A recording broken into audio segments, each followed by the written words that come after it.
Oi, eu sou a Amanda. E eu sou o Luciano Naganawa e esse é o Labecast, o podcast oficial da Labenu. Gente, apesar do mercado de tecnologia ter uma demanda aí de vagas bem grande, é um mercado muito concorrido e é importante, né, que esse processo de recrutamento e de seleção seja super especializado, né? Tenha detalhes específicos desse recrutamento. E para ajudar o pessoal que está assistindo, o pessoal que estuda na Labenu, a gente trouxe a Dica para dar dicas sobre o processo de recrutamento e seleção para o mercado de tecnologia, né? Ela é Tech Recruiter, trabalha com isso já há algum tempinho, já trabalhou na Labenu também. A gente vai falar um pouquinho sobre esse processo de recrutamento mesmo. Dica, se apresenta aí, fala o que você faz, onde você trabalha. Boa, prazer, gente. Então, sou a Amanda, meu apelido, como o Lu falou, é Dica. Eu trabalho na área de recrutamento já faz um pouco mais, quase 4 anos. Atualmente eu tô trabalhando numa startup americana chamada Clutch. Enfim, acho que esse é um pouquinho do meu trabalho. Eu sou formada em Relações Internacionais e aí veredei pro lado do RH. Trabalhei com empregabilidade aqui na Labenu também. Mas nos últimos anos tenho focado bastante em recrutamento em tecnologia. Boa. Dica, o que especificamente você faz no seu dia a dia como Tech Recruiter? Como que é a sua rotina? Varia bastante? Como que é? Varia bastante, então geralmente a diferença, né, de recrutamento tech para um recrutamento normal é que a gente acaba focando nessas vagas que são mais de tecnologia e não só desenvolvimento, mas área de ciência de dados, de segurança, infraestrutura. Então, tudo isso são vagas que a gente costuma trabalhar. E diferente um pouco também do recrutamento normal, tecnologia exige um pouco da gente ir muito atrás dessas pessoas também, né? Porque é um mercado aquecido, principalmente quando a gente vai falando de posições mais de pleno, de sênior, a gente tem um trabalho muito forte de fazer um sourcing, de ir atrás dessas pessoas, porque não costumam ser vagas que a gente tem muitas candidaturas. Então, muito do trabalho da Tech Recruiter é ir atrás dessas pessoas, fazer essa parte de encantamento que a gente diz também, né, de fazer com que essas pessoas se interessem pela nossa posição. E aí, claro, a gente também tem o trabalho, né, de fazer uma entrevista comportamental para entender fit cultural, avaliar se aquele perfil realmente faz sentido para nossa empresa, enfim, para o que a gente está trabalhando. Legal. Conta um pouquinho mais, então, quais etapas do processo de seleção você atua ou você participa de alguma forma? A gente tem tido cada vez um papel bastante consultivo. É claro que eu não tenho um domínio técnico, eu não desenvolvo, por exemplo, né? Mas trabalhar nessa área faz com que a gente tenha que entender o que é cada coisa. Então, eu preciso saber o que é o back-end, o que é o front, quais são as linguagens, o que a gente precisa, nuvem, enfim, tudo que está relacionado à tecnologia. A gente, como Tech Recruiter, atua desde a parte de sourcing ou de avaliação de candidaturas, né? Então faz essa triagem que a gente chama. A gente geralmente faz a etapa de screening, que é uma pré-entrevista, para a gente bater geralmente algumas informações básicas e entender se aquela pessoa minimamente tem o que a gente precisa. Saber se não é um golpe também, né? Exato. Ver se a pessoa existe. Dar aquela conferida se a pessoa existe, né? E, enfim, quais são as linguagens que ela conhece, coisas mais básicas mesmo. E aí, fazendo sentido, geralmente a gente entra na primeira entrevista também. Isso depende de empresa para empresa. Falando um pouco do processo que eu faço, eu geralmente faço a primeira entrevista também, que aí é o que a gente chama de entrevista comportamental. Então, nessa entrevista, é claro que a gente tenta bater algumas informações de uma maneira um pouco mais superficial, técnicas, obviamente, mas também entender muito de comportamentos e entender, né, se aquela pessoa tem o perfil comportamental que a gente precisa. Então, geralmente, toda empresa tem seus próprios valores, né? Sei lá, a gente precisa de uma pessoa resiliente, coisas nesse sentido, e a gente tenta explorar essas características nessa primeira entrevista. Tá, e nessa primeira entrevista, então, ela vai antes de qualquer avaliação técnica, tipo código ou entrevista técnica? Geralmente, sim. Já passei por situações onde a gente tem um teste, já ouviu do HackerRank? Tem alguns lugares que trabalham com testes assim, que são um pouco mais rápidos para já fazer um filtro, mas geralmente a nossa é a primeira entrevista. Então a gente, claro, bate algumas informações básicas e a gente tem como saber minimamente se aquela pessoa realmente tem alguns conhecimentos e fazer esse primeiro filtro técnico, mas muito mais superficial, claro, do que uma entrevista técnica. mas geralmente é antes. E dica, para chegar ali no processo, né, no, sei lá, topo de funil, às vezes a gente fala, né? Quais são as plataformas que você já usou, assim, para as pessoas ou chegarem na vaga ou para vocês ativamente buscarem as pessoas? Quais plataformas vocês usam? Boa. Acho que LinkedIn é, assim, imprescindível para quem trabalha com recrutamento, porque acho que é a maior plataforma que a gente tem mesmo com profissional, né? A maior rede social profissional que a gente tem. Então, não tem como a gente escapar de LinkedIn. Por isso que a gente sempre fala também como é importante que as pessoas tenham um bom perfil de LinkedIn. Então, eu uso bastante a plataforma para fazer recrutamento, mas em tecnologia, às vezes, a gente precisa ser um pouco mais criativo também, né? Porque, às vezes, só no LinkedIn a gente não consegue alcançar todas as pessoas que a gente quer. Então, encontrar comunidades, né? Acho que tecnologia é bem legal que eles trabalham muito com comunidades, tem comunidade de Python, comunidade de JavaScript, tem comunidade de tudo, assim. Então, acho que também são lugares legais para a gente tentar acessar, ser uma maneira da gente divulgar a nossa vaga. E claro que também, né, geralmente cada empresa tem seu próprio ATS, né, que é a nossa plataforma de recrutamento, que é geralmente por onde vêm as nossas candidaturas. Então, se alguém quer se candidatar, né? A pessoa entra ali no nosso site, enfim, faz a candidatura. Então, a gente geralmente usa essa plataforma também para avaliar esses perfis. Legal. Você falou da importância, né, de ter um bom perfil do LinkedIn.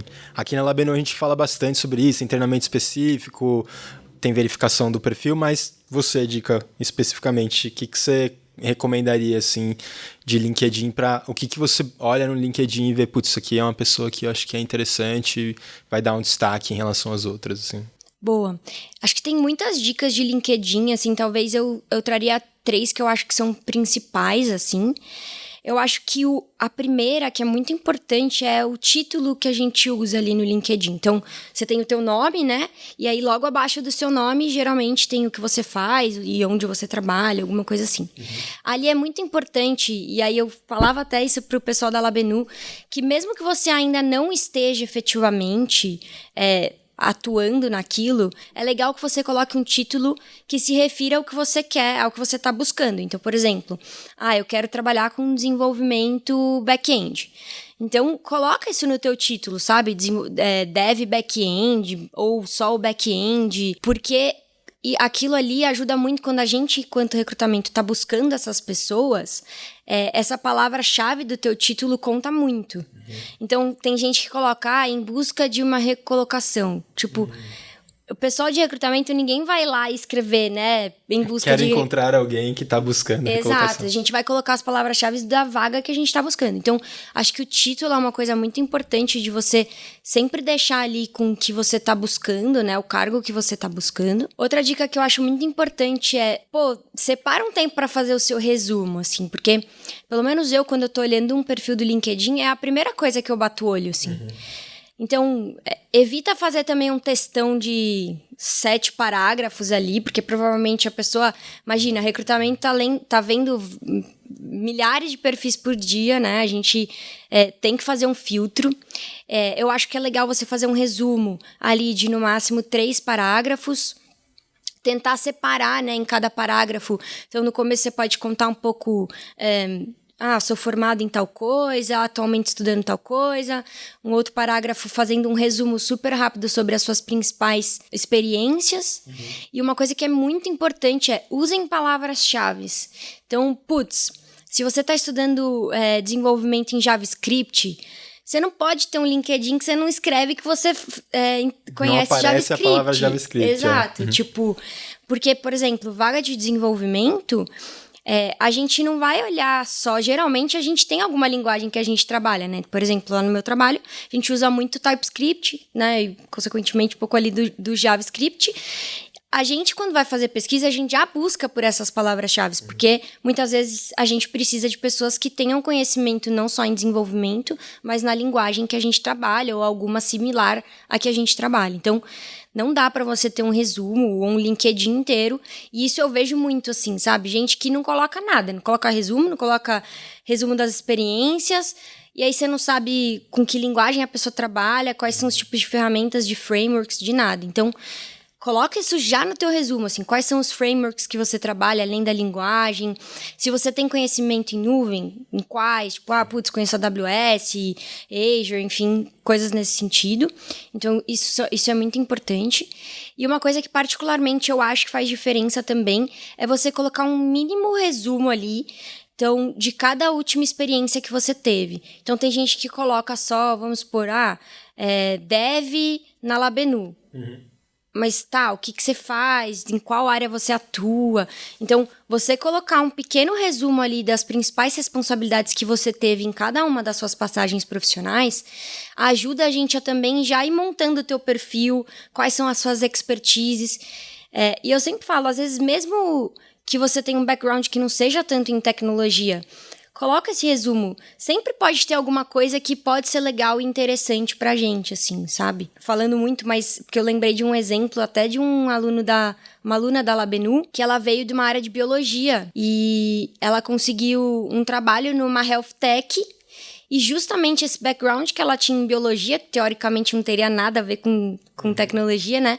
Foi justamente o que foi um diferencial para ela dentro daquele processo, assim. Então, é sempre importante que você coloque um resuminho ali, menor que seja, mas para que a pessoa que tá olhando o teu perfil já vá entendendo quais são as suas experiências e, enfim, o seu background. Isso eu olho pra caramba, tipo, porque só o cargo e a empresa e o tempo ali, às vezes não dá pra entender não exatamente, diz muito, né? E a pessoa pode colocar ali sem explicar muito bem o que fazia, se teve uma boa experiência, então eu tento olhar sempre esses resuminhos e tento descobrir alguma coisa ali. Isso é legal mesmo. E dica, agora olhando mais para os candidatos aí que estão sendo avaliados pelos tech recruiters, você diria que hoje a ênfase maior no recrutamento é em habilidades técnicas ou em soft skills, que a gente escuta pra caramba? O que você acha que é mais determinante no mercado e na empresa que você trabalha hoje? Assim? Boa, eu diria que tem que ter um equilíbrio bom, assim.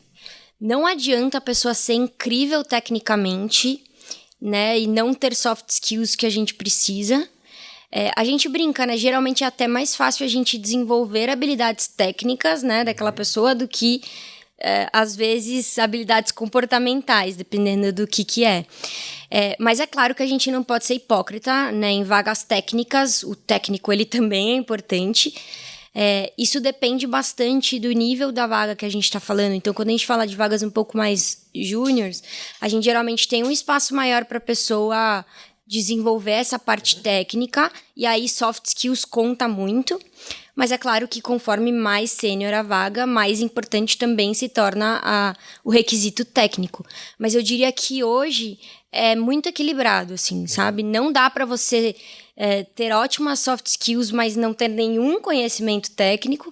Mas também não dá para você ser brilhante tecnicamente, mas comportamentalmente, assim, não é um perfil legal que condiz com os valores da empresa, assim. Então, eu acho que tem que ter um equilíbrio muito bom entre essas duas partes, sabe? E você falou que hoje você faz a entrevista comportamental antes, né, da parte técnica. Para muita gente no comportamental, no fluxo de vocês, como que é? Médio, tá? É que eu gosto de dizer assim também. A gente vai fazendo um primeiro filtro e toda etapa, né, ela complementa aquela avaliação. Então, a minha etapa, a gente faz essa avaliação comportamental, mas não significa que na próxima etapa, a etapa técnica que seja, a gente também não consegue já validar alguns outros comportamentos. Não é um corte super grande, mas acontece, assim. E mesmo que a gente às vezes veja, putz, é um perfil tecnicamente bom, mas tem alguma coisa ali, sabe, que não foi legal, sei lá, um exemplo. A gente notou com algumas perguntas que a gente fez que aquela pessoa é zero aberta a feedbacks, assim. Tipo, não vai funcionar, sabe? Sim. Então, quando são coisas assim que já despertam esse alerta um pouco maior, geralmente a gente corta. Mas não é também... cai muita gente na minha entrevista, né? Essa coisa que você falou de estar avaliando o comportamental mesmo na etapa técnica é uma coisa que eu falo bastante para os estudantes da Labenu e eu vejo muito nos processos, que não é porque você passou na entrevista comportamental que você pode ser desrespeitoso na hora da entrevista técnica. E eu já vi acontecer, sabe? Do tipo, a pessoa propôs uma solução, aí o entrevistador falou, por que você não tem desse jeito? A pessoa, não, desse jeito não. Desse jeito eu não acho que não vai dar. E aí a pessoa falou, você pode até manjar o que você tá fazendo, mas não vou trabalhar com você, porque você não aceita ideias de fora, não sabe dar um feedback negativo, não sabe explicar porque que uma coisa vai dar certo, por que não vai dar. Então, assim, essa é uma coisa que eu acho que o comportamental está sempre sendo avaliado, né? E, na verdade, eu acho que a etapa técnica é uma ótima hora para a gente avaliar comportamento. Porque na entrevista comportamental, o que a gente faz muito eu tento entender situações que você já viveu anteriormente e como você lidou com essas situações para ter uma previsibilidade do que você faria numa situação futura. Mas não é uma ciência, não é algo exato. E a avaliação técnica, então, sei lá, você está fazendo um pair programming, por exemplo, você está ali de fato fazendo um exercício com aquelas pessoas. Não dá para enganar, não dá para mentir. Não dá para mentir. Então, realmente ali, a forma como você ouve o que as pessoas estão te falando, como você reage a isso, é a melhor forma que a gente tem de avaliar comportamento, né? Então, e eu falo isso muito para os gestores que eu trabalho. Essa avaliação, ela não pode ser só minha, né? Não é tipo, então passou por mim, tá tudo certo. Não, ao longo de todas as etapas a gente consegue validar algumas questões comportamentais, assim. E do comportamental hoje, o que você acha que são coisas que mais são avaliadas, mais dão destaque, assim, para quem tá almejando uma vaga, assim, em tecnologia? Eu acho que tem alguns, talvez eu vá falar com uma veia de quem trabalhou muito em startup, né?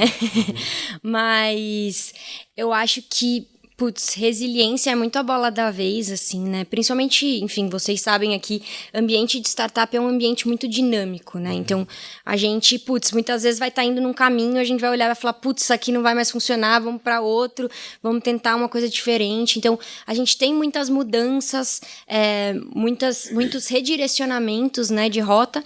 Então, você ser uma pessoa resiliente, consegue se adaptar e ser flexível a essas mudanças, é muito importante nesse ambiente de trabalho, assim. Então, eu acho que hoje eu diria que é uma das características que a gente mais olha. Particularmente das empresas que eu passei, eu sempre vivi uma cultura muito forte de feedback, né? Então, pra gente também é muito importante a gente encontrar pessoas que lidem bem com isso, assim, né? Que sejam pessoas abertas a ouvir e trabalhar em cima daquilo que elas ouvem, mas também pessoas que conseguem ter essa transparência e passar esses feedbacks para as pessoas. Então, acho que uma outra característica que a gente avalia bastante é essa receptividade, né, a feedbacks, e não só a receptividade, mas, beleza, você só ouviu, agradeceu e continuou fazendo igual, ou, você, né, realmente fez algo em cima disso. Então, acho que são características em comportamento que a gente avalia bastante, geralmente. E você falou de feedback, Dica. Nos processos de seleção que você acompanha no mercado, da própria empresa que você trabalha, vocês dão feedback positivo, negativo para as pessoas candidatas? Como que é esse processo? Boa. Eu sei que essa é uma reclamação grande, geralmente, né, de quem está procurando vaga. Eu tento ao máximo dar feedbacks, independente se positivo ou negativo. Eu acho um caminho legal que eu gosto de abrir com as pessoas candidatas que estão no meu processo olha, devo ter um retorno daqui uma semana, se você não ouvir nada de mim, quiser me mandar uma mensagem para ter um status. Então, jogar um pouco essa bola, porque tentando trazer um pouco o lado de recrutamento, assim, geralmente, cara, a recruiter, dependendo de onde você tá, você chega a trabalhar, 10 vagas ao mesmo tempo, né? Cada vaga, sei lá, quantos candidatos. Então, é claro, né? A gente busca sempre, empresas sérias buscam sempre melhorar a forma como a gente dá esse feedback para garantir que a gente consegue passar para todo mundo. Mas é claro que somos seres humanos, às vezes pode acontecer de você deixar passar uma pessoa ou outra. Então, eu gosto sempre de deixar esse caminho aberto também, de, se você quiser um status, só quiser saber como tá o processo, você tem meus contatos, meu e-mail, meu LinkedIn, me manda uma mensagem. Mas eu tento ao máximo, assim, trazer esse feedback, porque eu acho que é importante. Porque, às vezes, vamos supor, a pessoa passou por uma etapa técnica, ela gastou um tempão da vida dela para estar lá, para fazer um exercício, para, enfim, se colocar ali à prova, digamos, né? E a gente só mandar, desculpa, hoje você não passou. Que isso agrega para aquela pessoa, assim, sabe? É complicado, né? Achei legal esse ponto que você falou sobre a própria pessoa candidata fazer um follow-up, né? De como que tá o processo. Eu acho que isso é super legal. Para mim, eu valorizo muito quando a pessoa faz perguntas durante as etapas, ou entre uma e outra, né? Tipo, como que vai ser isso aqui, como que funciona aí nessa empresa. Primeiro, eu acho importante para a pessoa candidata. Se eu tivesse tentando uma recolocação, eu com certeza faria várias perguntas, né? Como que é, se pudesse ir lá e ver como que é trabalhar com as pessoas, eu faria isso. Mas eu valorizo muito quando a pessoa faz perguntas, mostra interesse, mostra que não é só mais um processo que a pessoa está fazendo. E também é uma forma da pessoa, né, mostrar como que ela se comporta, como que ela... quais são os interesses, eu acho isso super positivo. Mas tem algumas pessoas que já aconteceu aqui, da pessoa, tem uma comunicação ruim do tipo... Fez a entrevista e no dia seguinte manda uma mensagem, a gente fala, tem que esperar mais um pouquinho. Aí manda mensagem para outra pessoa e tipo, meio exagerado. Então, não sei se já aconteceu com vocês isso também, assim. Já, eu acho que dependendo, e isso geralmente quando são vagas um pouco mais júnior, às vezes a gente percebe que rola um pouco essa ansiedade, assim. Uma coisa que eu tento fazer eu sempre tento dar um mínimo de prazo, do tipo, olha, Lu, vou te dar um retorno no máximo até o final da semana que vem, pra pessoa ter um norte também, porque às vezes a pessoa sai sem saber quando vai ter um retorno e tudo mais. Mas eu acho que o indicado seria, espera pelo menos uma semana, sabe? Uma semana não ouviu nada, aí acho super ok você... Oi, fulano, tudo bem? Aqui é a Amanda, só queria saber se vocês têm novidades do processo, qualquer dúvida continua à disposição. Não pega mal, não é nenhum problema. Às vezes pode ser um erro, né? A pessoa, um e-mail que não chegou, alguma coisa assim, então Exatamente. Vale a pena perguntar. E às vezes é o que eu falei, às vezes a recruiter, sei lá, tá com muita coisa rolando, acabou atrasando um pouco, esqueceu de avisar. Você mandar ajuda ela a lembrar também, tipo, opa, realmente preciso dar o retorno pra esse candidato. Então, eu acho super válido, mas é isso, assim, você fez entrevista hoje, não precisa ser amanhã, sabe? Espera uma semaninha, deixa as coisas... muita coisa precisa rolar internamente, assim, sabe? O recruiter conversar com o gestor, apresentar os perfis, né? Falar um pouquinho sobre a trajetória, decidir. Então, não é também, geralmente, uma coisa super rápida, a não ser que a pessoa esteja com uma máxima urgência naquela posição, né? E aí, só comentando um pouco o que você falou também sobre... fazer perguntas e tal, eu também gosto muito. Uma coisa que eu gosto muito de dizer, assim, é que a gente não pode esquecer que o processo seletivo, ele é uma avaliação de mão dupla, sabe? Não sou só eu que tô avaliando... Nem gosto muito de usar essa palavra, avaliando, né? Mas não sou só eu que tô avaliando o candidato. Essa pessoa, ela precisa também avaliar o que a gente tem para oferecer, qual que é o desafio, quanto isso tá alinhado com o que ela tá buscando, o quanto ela se identifica com as pessoas que ela conhece ao longo do processo. Então... é importante que você faça perguntas, né? Às vezes a gente tá muito nessa vontade, ai meu Deus, eu quero uma primeira oportunidade logo. E é claro, a gente entende, mas é importante que você tome uma boa decisão também. E às vezes você tá tão nessa ansiedade de só conseguir, tipo, ai, quero passar, quero ir bem. E aí, no final, você não avaliou uma série de coisas. E quando você entra na empresa, você se decepciona, sabe? Então, é muito importante que você mapeie quais são os pontos importantes para você e que você faça perguntas para tirar essas dúvidas e garantir que você também está entrando num lugar que você vai ficar feliz, né, trabalhando. Então, acho que isso é importante. Com certeza. Quando eu faço entrevista, eu sempre falo, hoje eu estou aqui à disposição para tirar suas dúvidas, não sei o que e tal. E quando a pessoa não pergunta nada... dá a impressão de, tanto faz onde eu vou ficar. E aí não é uma boa impressão para passar, sabe? Do tipo, você não tá aqui porque você especificamente quer estar aqui ou porque você acha que encaixa. Até que você ficou ali meio acuado para fazer a pergunta, então talvez a comunicação ali pode ser ruim no trabalho também. Então, não passa uma boa impressão. Eu sei que é difícil, né, fazer a pergunta ali, mas vale o esforço. Tá preparado, né? Prepara uma pergunta. Vai ter uma entrevista? Prepara uma pergunta ou duas, caso tenha esse espaço, faz essa pergunta, porque acho que na maioria das pessoas que eu acompanhei, passa uma boa impressão, assim, de interesse, no mínimo. Total, eu acho que se a pessoa não tem nada pra perguntar, fica bastante essa impressão, assim, né, de tipo, eu tô aceitando qualquer coisa, tá, né? Bom. Mas eu acho que isso que você falou é importante. É legal que essa pessoa pense no que ela quer saber antes, pra também não ficar uma coisa forçada. Não sei se você já reparou, tem vezes que às vezes a pessoa quer fazer uma pergunta só pra falar que ela fez uma pergunta, e aí ou ela pergunta uma coisa que você já falou, ou ela faz uma pergunta muito nada a ver, nada a ver. Então é legal que a pessoa faça essa reflexão já antes, assim.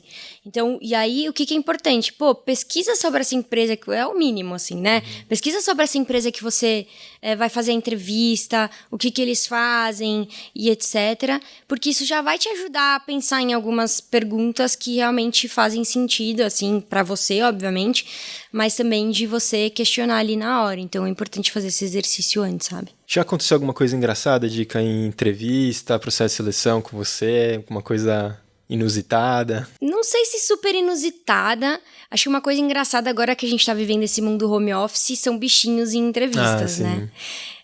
Recentemente eu fiz enfim, depois a pessoa até foi contratada, mas foi engraçado porque eu ia participar de um case dessa pessoa, e como eu tô numa startup americana, já ia ser em inglês, então, putz, o cara já tava, né, naturalmente nervoso, vai ter que fazer uma apresentação, em inglês e tal, e ele todo concentrado fazendo a apresentação, aí o gatinho passou na cara dele uma vez.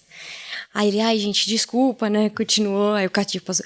Gente, ele passou, acho que o case inteiro passando e rodando. Aí ele pulava no ombro dele. E aí, enfim, a gente descontraiu, né? Não, tudo bem e tal. E acho que no fim ele até ficou um pouco mais relaxado. Aí depois, quando ele entrou, ele até mandou uma fotinha. Eu falei, ele foi recrutado junto com você. Mas essas situações, assim, de home office é toda hora, bichinho. Mas tem uma que eu queria uma licença poética, Gabi, se você estiver me ouvindo, que não é uma história minha. Mas a Gabi trabalhava comigo, a gente trabalhava juntas, e ela estava fazendo uma entrevista, também online. E o cachorro do cara, assim, não parava de latir. Aí uma hora ele falou assim, você me dá um minuto? Aí ele virou pro lado e começou a latir de volta pro cachorro. E a Gabi falou que ela ficou tipo, tá contratada. Tá contratada. Não, o pior é que no final essa pessoa foi contratada mesmo, tá? Porque e ficou conhecida como uma pessoa que late de pro volta pro cachorro. cachorro. Então, assim, muitos bichinhos nas histórias. Essa parte é bom, mas pode dar umas situações inusitadas ali. Principalmente em entrevista, tá nervoso, né? Eu acho que, tipo, às vezes... E, são coisas que... E acho que o legal de tudo isso que aconteceu, essa movimentação do home office, fez com que a gente ficasse mais compreensivo também, né? Porque, cara, as pessoas estão trabalhando da casa delas. Vai ter obra acontecendo, vai ter cachorro latindo, vai ter gato passando. A gente precisa estar acostumado, assim. Eu tento trazer isso quando eu vou fazer entrevista com as pessoas, de... Cara, ficar tranquilo e tal, porque realmente, às vezes você já tá nervoso, quer ir bem na entrevista, e seu cachorro não fica quieto, não para de latir, você já vai ficando nervoso. Então, a gente tenta trazer um pouco isso e tem que ter compreensão, né? Porque ambiente de home office é isso. Com certeza. E a empresa que você está trabalhando hoje está contratando 100% remoto? Você está contratando pessoas aqui do Brasil? Como que é? Boa. Hoje a gente está contratando aqui no Brasil. De desenvolvimento em si, hoje a gente está fazendo só banco de talento, porque a gente não está com uma vaga aberta ainda. Deve abrir nos próximos meses, mas a gente tem algumas vagas, tem de segurança, de dados. E apesar a empresa é americana, né? O nosso produto ele é nos Estados Unidos, é uma fintech. Mas eu diria que acho que 70% hoje da empresa ainda é galera do Brasil. Então, os nossos founders, eles começaram contratando aqui no Brasil. Acho que... Mas os fundadores são americanos ou brasileiros? Um é americano, um é alemão, mas mora nos Estados Unidos há bastante tempo, assim.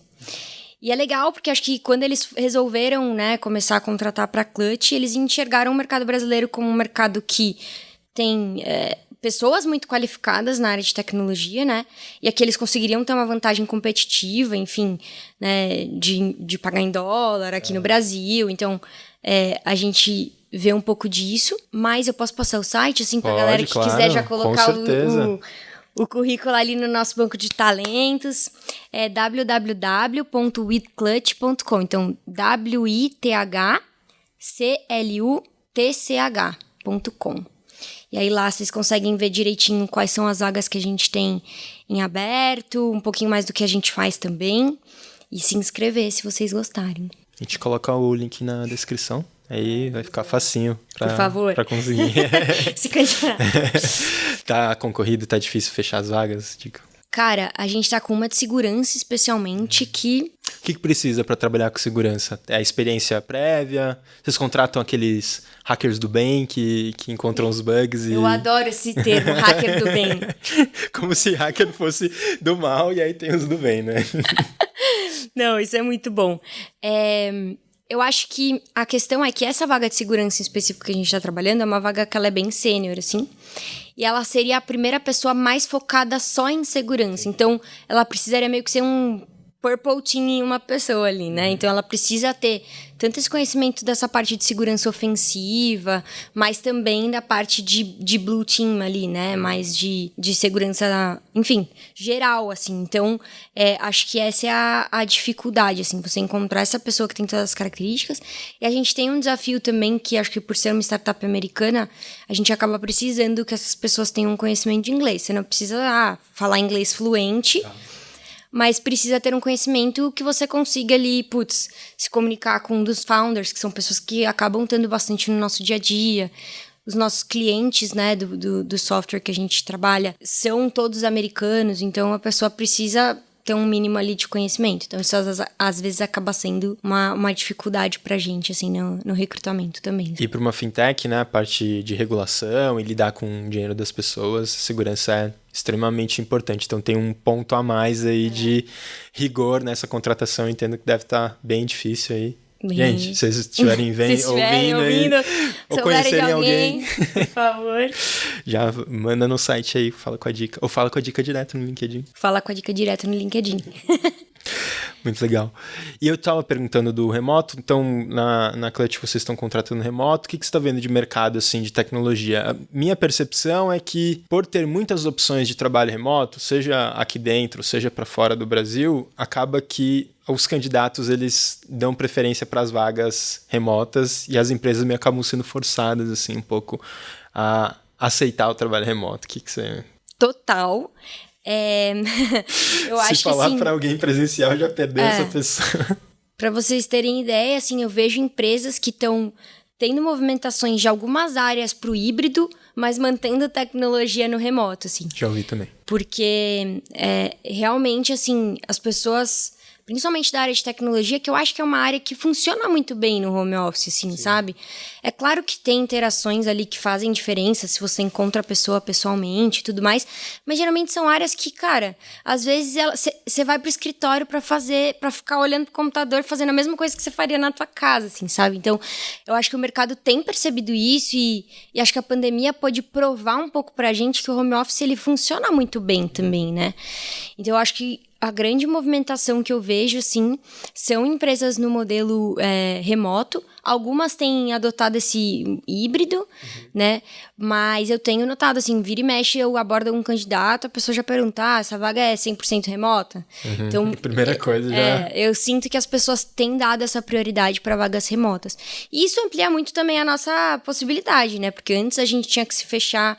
Por exemplo, se eu tô aqui em São Paulo, há pessoas de São Paulo que estejam dispostas a morar em São Paulo. E agora a gente tem, né, todo o Brasil para explorar, para avaliar também. Assim, ia perguntar isso, acho que também super relevante o pessoal da Labenu, que a gente tem gente de todos os estados, né, aqui do Brasil. Como você acha que tá mais fácil agora contratar pessoas de outros estados para trabalhar em empresas que estão sediadas aqui em São Paulo ou até em outro país, talvez?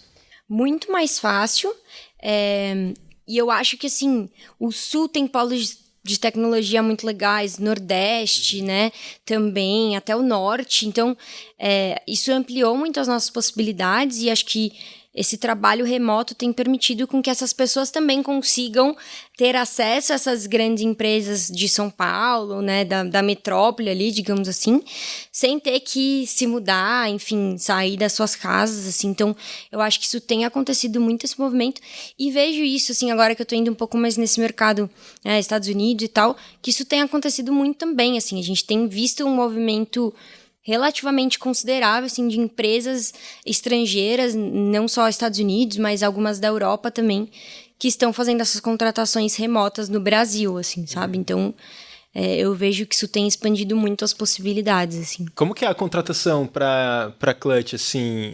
Porque a pessoa vai estar trabalhando daqui para uma empresa de fora, né? E eu não sei se você conhece também as modalidades para outros mercados, mas é tranquilo essa parte trabalhista, de vínculo e tal? É um PJ? Como que é? Geralmente não, né? A gente trabalha com um modelo de contratação PJ, e aí é uma empresa exterior contratando no Brasil, e aí como o pagamento é feito em dólar, tem alguns trâmites assim, então você recebe numa conta internacional, aí você precisa ter um intermediador, né? Tipo um TransferWise, assim, da vida. E aí lá você consegue fechar o câmbio e passar para sua conta PJ.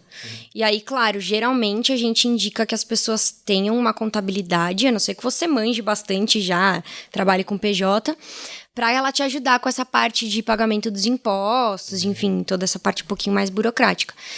Mas a gente diz que, assim, o mais chatinho é você começar, se você ainda não tem um PJ, de abrir a sua empresa e tal, mas depois que já tá rolando, assim, é bem tranquilo. Os serviços de câmbio e até de contabilidade, tudo já são bem estabelecidos, relativamente simples. É um trabalho a mais que você tem, mas eu acho que é... Hoje em dia é tudo muito automatizado, assim, né? Tipo, eu conheço algumas pessoas que falam que fechar câmbio antigamente era super trabalhoso, né? Já foi mais trabalhoso, Hoje em dia... Olhou pra mim aí, Luciana, como que era aí no Sou muito nova, no passado? Não, hoje em dia, eu, por exemplo, uso um que chama Travelex, que é da XP, eu acho até. E, cara, tipo assim, eu transfiro da conta internacional pra essa, você fecha o câmbio na hora que você achar. Então, tipo, hoje o dólar tá bom, quero fechar. Em um dia caiu na sua conta. Tipo assim, você só clica 2 botões mesmo. Então, é muito automatizado, não é trabalhoso, assim, sabe? Bom, acho que a gente deu várias dicas aí pro pessoal que tá querendo entrar no mercado, ou até para alguém que esteja buscando algumas oportunidades aí fora do Brasil, empresas maiores. Tem essa movimentação tanto de trabalho remoto quanto de contratação para fora do Brasil. Isso é muito legal, né, Dica? Porque é oportunidades super sensacionais, assim, para quem tá trabalhando daqui para uma empresa de fora. Imagino que o pessoal da Weeklet deve estar super feliz, assim, com a possibilidade. Apesar da dificuldade de contratação, é uma oportunidade legal para quem está sendo contratado, né? Total, assim, a gente vê muito esse movimento, assim, dentro de tecnologia. Eu tenho notado muitas pessoas que estão com esse objetivo, assim, de, tipo, conseguir uma oportunidade numa empresa estrangeira e tal. É claro que a gente fala, né, só tentando resumir, e é um pouquinho difícil de explicar, mas o que a Clutch faz, né, nós somos como um SaaS, então Software as a Service, e a gente se integra à plataforma de diversas credit unions lá dos Estados Unidos, que se a gente tentar fazer um paralelo, seriam como cooperativas de crédito, para a gente gerar para o cliente final uma experiência muito mais digital. Então, essas credit unions são empresas que têm produtos de crédito muito interessantes, com boas taxas, né? Mas que até então tinham processos muito arcaicos, burocráticos e tal. Assim... Eu fico até impressionada que os Estados Unidos parece ter uns passinhos atrás nesse mundo financeiro, né? Do que do Brasil, assim. O fintech aqui no Brasil é bem pra frente. Sempre foi. Banco digital, essas coisas, aplicativo, super pra frente. Porque é muito lucrativo aqui, né? A parte de banco aqui é muito... É competitivo, mas é bem lucrativo. Então, o pessoal investiu bastante em tecnologia. E, de fato, às vezes dá uma impressão de que a gente tá um passinho na frente nessa parte. E aí, justamente, essas credit unions, então, elas tinham produtos muito bons, mas processos burocráticos, pouco digitais, sabe? Então, a Clutch, ela veio justamente para ajudar essas credit unions que têm já bons produtos a entregarem uma experiência muito mais digital para esses clientes também. Então, fazendo um pouco dessa movimentação, assim, sabe? Então, é muito legal, assim, acho que as pessoas vêm buscando essa oportunidade de poder estar num mercado diferente, né, atuando com culturas diferentes. Então, na própria Clutch, a gente tem pessoas do Brasil, tem pessoas da Argentina, tem pessoas dos Estados Unidos. Então, é muito legal ter esse ambiente onde a gente também consegue, né, conversar com diferentes pessoas de diferentes lugares e diferentes culturas. Então, eu tenho percebido um pouco isso, assim, que cada vez mais pessoas na área de tecnologia também têm procurado essas oportunidades um pouco mais internacionais, assim, sabe? Bom, gente, então tivemos um papo super legal aqui com a Dica. Obrigado, Dica. E vamos encerrar aqui com 3 dicas da Dica para se dar bem numa entrevista de emprego. Eu acho que a primeira dica da Dica é... Cara, a única pergunta que você pode ter certeza que toda entrevista vai te fazer é: me conte a sua experiência, me conte sua trajetória. E por mais bobo que isso possa parecer, é impressionante como tem muitas pessoas que não estão preparadas para responder isso, assim. Então, faça um exercício antes. Acho que essa é a dica mais valiosa que eu posso te dar, assim. Reflete sobre essa sua trajetória.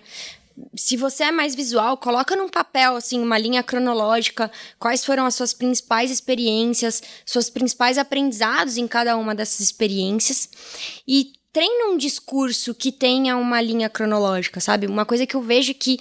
Porque a gente tá muito acostumado a viver a nossa história, né? Mas não a contar a nossa história. Então, chega na hora de contar, a galera acaba falando... Começa lá em 1900 Guaraná com rolha, aí volta pra 2022, depois vai pra 2000, sabe? Não segue uma linha cronológica e você vai, tipo... Fica difícil de entender a história. Você vai tentando se encontrar, tipo, onde você tá... Tem gente que fala muito em terceira pessoa, não sei se você já viu isso, contando a própria história em terceira pessoa, e isso às vezes também confunde. Então, então acho que a dica é, tenta preparar esse discurso inicial, assim, porque ele vai ser a primeira impressão que você vai causar, e é onde você pode falar coisas antes mesmo da gente perguntar que você acha que são relevantes de trazer. Então, treinar esse discurso eu acho que é a maior dica que eu posso dar, assim. A segunda dica, e a gente já falou um pouco disso, pesquise sobre a empresa que você está indo fazer entrevista, tente entender o que é um negócio, quais são os valores dessa empresa, enfim, realmente se intere sobre o assunto. E a terceira, muito linkado também com o que a gente falou, faça perguntas e nunca esqueça que você também está ali para avaliar a empresa, assim. Não deixa passar coisas que são importantes pra você, sabe? É um pouco isso. Putz, se você é uma pessoa muito dinâmica, não adianta você ir pra uma empresa de, sei lá, 15 mil funcionários que tem processos super burocráticos e quadradinhos e cada um no seu quadrado, porque você não vai se adaptar. Então, encontra aquilo que é importante pra você e também tente explorar esses aspectos durante as suas entrevistas para garantir que você está entrando num lugar que está alinhado com teus valores e com, enfim, com o teu perfil, assim. Então, acho que essas são as dicas da dica. Sobre fazer perguntas, sabe uma pergunta que eu quase nunca vejo as pessoas fazerem, mas se eu tivesse sendo entrevistado eu faria? Eu perguntaria com quem que eu vou trabalhar. Tipo, quem são as pessoas, sabe? Porque, imagina, você vai mesmo que você passe na entrevista, você vai no primeiro emprego, você tem um time, você não conhece as pessoas, você não sabe quem vai trabalhar. Imagina, você encontra um monte de pessoa que... Você não gosta. Você não gosta, que não tem nada a ver, pode ser meio esquisito. Eu perguntaria, assim, quem são as pessoas aqui do time? Mais do que... Às vezes as pessoas perguntam, não, tem quantas pessoas no time? Como que é a estrutura e tal? Mas eu perguntaria quem são essas pessoas, assim. Tipo, muito legal essa pergunta. Pra entender onde que eu tô entrando. E às vezes a forma como as pessoas, né, contam, não, tal pessoa faz isso, essa pessoa tem esse background e tal, você vai pescando ali um pouquinho de como as pessoas pensam, o que elas valorizam, como que elas se apresentam, meio que jogar a entrevista de volta pro entrevistador. Eu gosto muito, eu acho muito legal essa pergunta e um pouco nessa linha também. Eu gosto muito quando perguntam assim, tipo, putz, o que você mais gosta do teu trabalho aí, o que você menos gosta? Ótimo. Sabe? Isso é uma pergunta muito legal. Principalmente se você vai fazer uma entrevista técnica, que geralmente tem alguém do time, é muito legal você perguntar isso. O que você mais gosta daqui? O que você não curte tanto? Porque isso já dá uma impressão pra você também de quais são os desafios, o que as pessoas, né, têm orgulho e o que elas não curtem tanto, mas, putz... No final compensa, assim, sabe? Pra saber se você também tá disposto ali, aquilo. Com certeza. Porque às vezes na entrevista a gente tem muito hábito de querer falar todas as coisas legais e tal, mas também é importante explorar as coisas que não são tão legais assim, sabe? Então, a gente tem um quadro aqui para finalizar o episódio de hoje, que é o Lab Dicas, que a gente vai falar sobre dicas culturais mesmo, livros, séries, filmes. Dica, quer dar uma dica? Boa, acho que o último filme que eu assisti, que foi Mulher Rei, conta a história de guerreiras lá na África, com a Viola Davis, e tá maravilhosa nesse filme. O filme é muito bom, incrível, indico muito. Bem legal. Eu vou recomendar o podcast do Cris Dias, que é o Boa Noite Internet. Tem vários capítulos, eles não são tão... Não é formato de entrevista, é mais temático, né? E são temas meio... Como posso dizer? São atemporais, assim, né? São temas mais amplos, assim. É bem legal, é bem leve Eu ia falar leitura, né? É leve de escutar, é tranquilo, bem produzido e gosto bastante. Já vi quase todos os episódios. Gostou do episódio de hoje? Você pode encontrar a gente lá no Instagram, @labenu_, e aí lá no nosso perfil você pode discutir com a gente sobre o episódio de hoje. A gente também disponibiliza a transcrição, as informações e as referências do episódio de hoje lá no nosso blog, labenu.com.br/blog. Toda terça-feira tem episódio novo do Labecast lá no YouTube, no Spotify ou nas outras plataformas de áudio. Se você gostou desse episódio, compartilha com alguém que você conheça que esteja procurando uma vaga no mercado de tecnologia. Até lá!